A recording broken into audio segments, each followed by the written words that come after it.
இந்த தொகுப்பை தொடங்குறதுக்கு முன்னாடி உங்களுக்கான ஒரு பொது அறிவு கேள்வி. Which is the most industrialised state in India? இந்தியாவில் மிகவும் தொழில்மயமாக்கப்பட்ட மாநிலம் எது? ரொம்ப யோசிக்க வேணாம், இதுக்கான சரியான பதில் நம்ம தமிழ்நாடு தான். 2024-25 நிதியாண்டில் பொருளாதார வளர்ச்சி பட்டியலில் 11.2% பெற்று தமிழகம் முதலிடம் பிடிச்சது.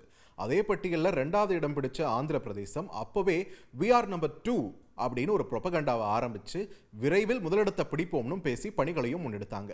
அப்பவே இதை பற்றி நம்ம தந்தி டிவி பாட்காஸ்ட்ல விரிவாக பேசியிருந்தோம். புதிய மாநிலம், புதிய ஆட்சி, மத்திய அரசோட மிக நெருக்கம், நிறைய நிலங்கள் இருக்கு, இதுக்கெல்லாம் மேல நினைச்சு பார்க்க முடியாத அளவுக்கு மானியங்கள். ஆந்திராவோட பாய்ச்சலை அண்டை மாநிலங்கள் எப்படி சமாளிக்க போகின்றன என்று அன்று நாம் எழுப்பிய கேள்விக்கு இப்போ பதில் கிடைக்க ஆரம்பிச்சிருக்கு. And it's not a very good news for Tamil Nadu. வணக்கம், இது தந்தையின் பாட்காஸ்ட். வழங்குவதற்காக நான் பார்த்திபன் சின்னசாமி.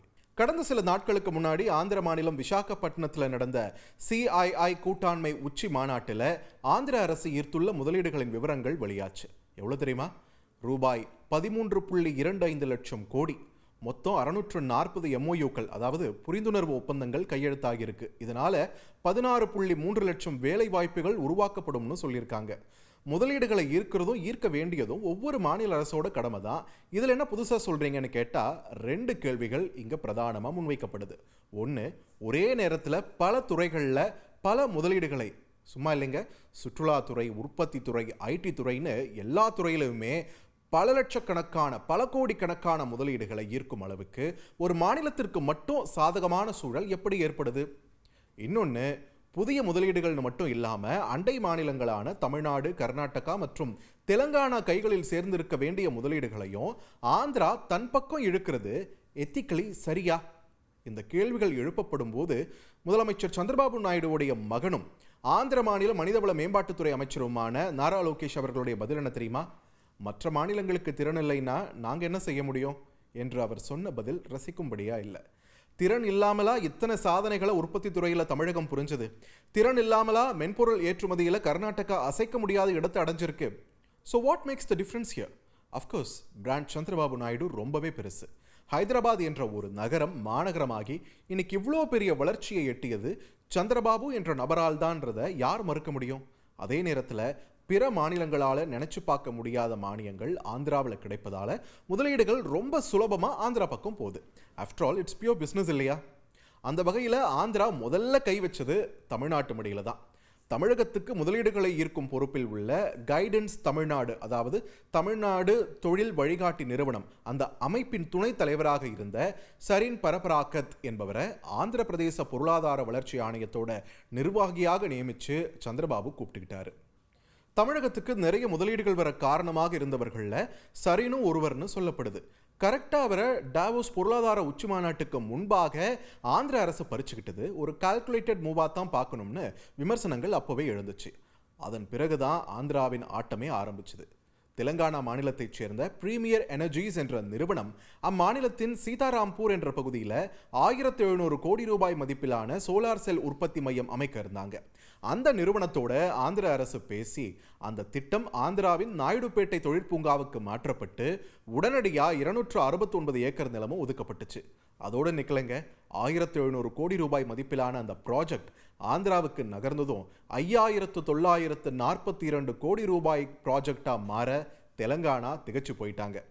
அப்படியே நகர்ந்து இந்த பக்கம் கர்நாடகா வந்தோம்னா ஆரம்பத்திலிருந்தே ஒரு வித பங்காளி சண்டை மாதிரி தாங்க போயிட்டு இருந்துச்சு 2 பேருக்கும் நடுவில். பெங்களூரில் ரோடு சரியில்லை, டிராஃபிக் மோசமாக இருக்குன்னு யாராச்சும் சொன்னால் போதும், உடனே வந்து எங்கள் ஊருக்கு வாங்க, நிறைய நிலம் இருக்குது, நாங்கள் சீப்பாக தரோம்னு ஒரு துண்டை போடுவார் நாரா லோகேஷ். இதுவே கர்நாடக அரசுக்கும் சரி, அந்த மாநில நெட்டிசன்ஸ்க்கும் சரி ஒரு விதமான இரிட்டேஷனை கொடுத்துக்கிட்டே இருந்துச்சு. திடீர்னு பார்த்தா கர்நாடகாவை சேர்ந்த சரளா ஏவியேஷன் என்ற ஒரு நிறுவனம் ஆந்திராவின் அனந்தபுரம் மாவட்டத்தில் 1300 கோடி ரூபாய் மதிப்பில் ஏர் டாக்ஸி தயாரிப்பு மையம் அமைக்க போறோம்னு அறிவிக்கிறாங்க. அவங்களுக்கு உடனே 500 ஏக்கர் நிலமும் ஒதுக்கப்படுது. அப்படியே கீழே இறங்கி நம்ம ஊருக்கு வருவோம். போன ஆகஸ்ட்ல தான் நம்ம தொழில்துறை அமைச்சர் TRB ராஜா ஒரு அறிவிப்பை வெளியிட்டார். தென்கொரியாவை சேர்ந்த வாசங் என்ற பிரபல காலனி தயாரிப்பு நிறுவனம் நம்ம திருநெல்வேலியில் 1720 கோடி ரூபாய் முதலீடு பண்ண போறதா அறிவிச்சாரு. திடீர்னு பார்த்தா சில நாட்களுக்கு முன்னாடி ஆந்திரா தரப்புல இருந்து ஒரு அறிவிப்பு வருதுங்க. அதே வாசங் நிறுவனம் தங்களோட காலனி தயாரிப்பு மையத்தை ஆந்திரால முதல்வர் சந்திரபாபுவோட சொந்த தொகுதியான குப்பம் பகுதியில் 100 ஏக்கர்ல 900 கோடி ரூபாய் மதிப்பீட்டில் அமைக்க இருப்பதா அறிவிச்சாங்க. லிட்ரலி நம்ம கைக்கு எட்டிய முதலீடு வாய்க்கு எட்டாம போயிருக்கு. உடனே இது சம்பந்தமா எதிர்க்கட்சி தலைவர் எடப்பாடி பழனிசாமி, பாஜக மாநில முன்னாள் தலைவர் அண்ணாமலை உள்ளிட்டோர் ஆளும் அரசு இந்த முதலீட்டை கோட்டை விட்டு விட்டது என்று கடினமான விமர்சனங்களை முன்வச்சாங்க. இது தொடர்பாக கருத்து தெரிவித்த அமைச்சர் டிஆர்பி ராஜா, கீழே போறதுக்கான ரேஸ்ல நம்மால போட்டி போட முடியாதுன்னு சொன்னார். என்ன அகைன் அவங்க கொடுக்குற மானியம் அப்படி, அது நமக்கு கட்டுப்படி ஆகாது. இதற்கு பதிலளிக்கும் விதமாக பேசின நாரா லோகேஷ், கூட்டாட்சி அமைப்பில் மாநிலங்கள் போட்டி போட்டுட்டு தான் முதலீடுகளை இருக்கணும்னு சொல்றாரு. பட் இது பிற மாநிலங்கள் போட முடியாத போட்டியாக உள்ளதுன்ற ஆதங்கத்தை ரொம்ப நாள் முன்னரே வெளிப்படுத்த தொடங்கிட்டாரு கர்நாடக ஐடி துறை அமைச்சர் Priyank Kharge. Google data centre இந்தியாவின் ஐடி தலைநகரான பெங்களூருக்கு ஏன் வரலன்னு அந்த மாநில எதிர்க்கட்சியான பாஜகவினர் விமர்சிக்க, கூகுள் டேட்டா சென்டர் விசாகப்பட்டினம் வருவதற்கு உதவிய பிரதமர் மோடிக்கு நன்றின்னு நாரா லோகேஷ் சொல்ல கர்நாடக அரசியல் களம் பத்திக்குச்சு. இதை பற்றி பேசும்போது தான் பிரியங்க் கார்கே மத்திய அரசு மீது பல்வேறு குற்றச்சாட்டுகளை முன்வச்சார். பிரதமர் மோடி தலைமையிலான மத்திய அரசு பாஜக கூட்டணி அல்லாத மாநிலங்கள்ல இருந்து முதலீட்டாளர்களை ஆர்ம் ட்விஸ்ட் பண்ணி தங்களுக்கு விருப்பமான மாநிலங்களுக்கு இழுத்துக்கொள்வதாக குற்றம் சாட்டியிருந்தார். அதனால தான் முதலீடு செய்வதற்கு ஏற்ற ஈகோசிஸ்டமே இல்லாத மாநிலங்களுக்கு இந்த முதலீடுகள் போறதாகவும், ஒரு தொழிலுக்கான ஈகோசிஸ்டம் உருவாக்க குறைஞ்சது 5 வருஷத்திலிருந்து 10 வருஷம் ஆகும் அப்படின்னு தன்னோட ஆதங்கத்தை வெளிப்படுத்தினார். இத்தனை நாள் நாங்கள் போட்ட எஃபர்ட்லாம் இப்போ வேஸ்டா அப்படின்ற மாதிரி அவருடைய ஆதங்கம் வெளிப்பட்டது. கர்நாடகம் மற்றும் தமிழகத்தை தேர்வு செய்வதா சில நிறுவனங்கள் மத்திய அரசுக்கு எழுத்துப்பூர்வமாக சமர்ப்பித்த நிலையிலையும் கூட கடைசியா பார்த்தா அந்த நிறுவனங்கள் மற்ற இடங்களுக்கு, மற்ற மாநிலங்களுக்கு போறதை பார்க்கிறோம். இது எப்படி நடக்குதுன்னு பிரியங்க் கார்கே கேள்வி எழுப்பினார்.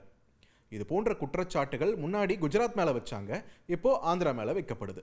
அப்படி ஒன்றும் இல்லாமையா நிறுவனங்கள் முதலீடு பண்ண வருவாங்கன்னு ஒரு கேள்வி எழுதில்ல. இதற்கான பதில் ஆந்திர மாநில அரசின் புதிய தொழில் கொள்கைகள், இன்னும் குறிப்பா லிஃப்ட் 4.0 மாதிரியான திட்டங்கள். Lift land incentive for tech hubs, அதாவது தொழில் முனையங்களுக்கான நில மானியம். சும்மா இல்லைங்க, ஆந்திராவின் சிறு நகரங்களில் 1 ஏக்கர் நிலம் 99 பைசான்ற விலைக்கு 30 முதல் 50 ஆண்டுகளுக்கு லீஸுக்கு வழங்கப்படுது. இது இல்லாம தண்ணி, மின்சாரம், மாநில ஜிஎஸ்டின்னு எல்லாத்துலேயுமே பிரம்மாண்ட மானியங்கள் வழங்கப்படுகின்றன. பத்திரப்பதிவு மற்றும் ஸ்டாம்ப் டியூட்டிக்கும் 100% விலக்கு. இதுக்கு முன்னாடி கூகுள் டேட்டா சென்டர் பற்றி ஒரு தொகுப்பு பண்ணியிருந்தோம் இல்லையா, அதில் சொன்னோம் ஞாபகம் இருக்கா? அந்த ஒரு நிறுவனத்துக்கு மட்டுமே 22,000 கோடி ரூபாய் மதிப்பிலான மானியங்கள் வழங்கப்பட்டிருக்குன்னு. இதன் விளைவாக தான் இப்போ கூகுள், டிசிஎஸ் நிறுவனங்களை தொடர்ந்து ரிலையன்ஸ் நிறுவனமும் தங்களோட டேட்டா சென்டரை ஆந்திராவில் அமைக்க இருக்காங்க. இன்ஃபோசிஸ், அக்சென்சர் உள்ளிட்ட நிறுவனங்களும் தங்களோட புதிய மேம்பாட்டு மையங்களை ஆந்திராவில் அமைக்க இருக்காங்க. 99 பைசா ஒரு ஏக்கருக்குன்னா சும்மாவா? தமிழ்நாட்டில் எவ்வளோ தெரியுங்களா? 30 லட்சம் நம்ம சார்ஜ் பண்ணிட்டு இருக்கோம். 30 லட்சம் எங்க, 99 பைசா எங்க? அந்த விலைக்கு நம்ம கொடுத்தோம்னா இதுக்கு முன்னாடி நம்மக்கிட்ட நிலத்தை வாங்கின நிறுவனங்களும் சரி, இதுக்கப்புறம் வரக்கூடிய நிறுவனங்களும் சரி, அதே காசுக்கு நம்மளால கொடுக்க முடியாது. வளர்ந்த செயல்படும் தொழில்துறை உள்ள தமிழ்நாடு, கர்நாடகா மற்றும் தெலங்கானா மாநிலங்களுக்கு இது சுத்தமாக ஏற்றுக்கொள்ளக்கூடிய விலையே கிடையாது.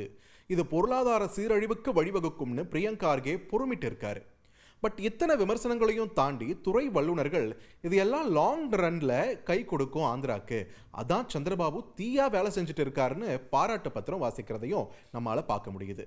குறிப்பா ஆனந்த் மஹேந்திரா மாதிரியான நபர்கள், சந்திரபாபு நாயுடு இப்போ ஒரு தடுக்க முடியாத சக்தியா மாறிட்டு இருக்காரு, என்ன பரபரப்பா வேலை பார்த்து இன்வெஸ்ட்மெண்ட்ஸை வாங்கிட்டு இருக்காரு பாருங்கன்னு பாராட்டி இருக்காரு. இந்த வேகத்தை பார்க்கும்போது ஆந்திராவோட கனவான, ஷார்ட் டேர்ம் கனவான பொருளாதார வளர்ச்சி பட்டியலில் நம்பர் 1 என்ற இடத்தை இந்த நிதியாண்டிலேயே பிடிச்சாலும் ஆச்சரியப்படுறதுக்கு இல்லை. இறுதியா நிகழ்ச்சியின் ஆரம்பத்தில் சொன்ன பொது அறிவு கேள்வியை மறுபடியும் நினைவுபடுத்த விரும்புகிறேன். இந்தியாவில் அதிக தொழில்மயம் ஆக்கப்பட்ட மாநிலம்னா அது தமிழ்நாடு தான். ஆனால் போட்டியாளரை, அதுவும் மத்திய ஆட்சிக்கு எண்ணிக்கையை கொடுக்கக்கூடிய ஒரு போட்டியாளரை தமிழ்நாடு, தெலங்கானா, கர்நாடகா மாதிரியான மாநிலங்கள் எப்படி சமாளிக்க போகின்றன, எப்படி சவால்களை எதிர்கொள்ளப் போகின்றன என்பதையெல்லாம் நாம் பொறுத்திருந்துதான் பார்க்க வேண்டும். ஆனால் இப்போதைக்கு இந்த முதலீடுகளுக்கான புதிய முனையமாக ஆந்திரா மாறியிருக்கிறது என்றால் அதற்கு மாற்று கருத்தே இல்லை.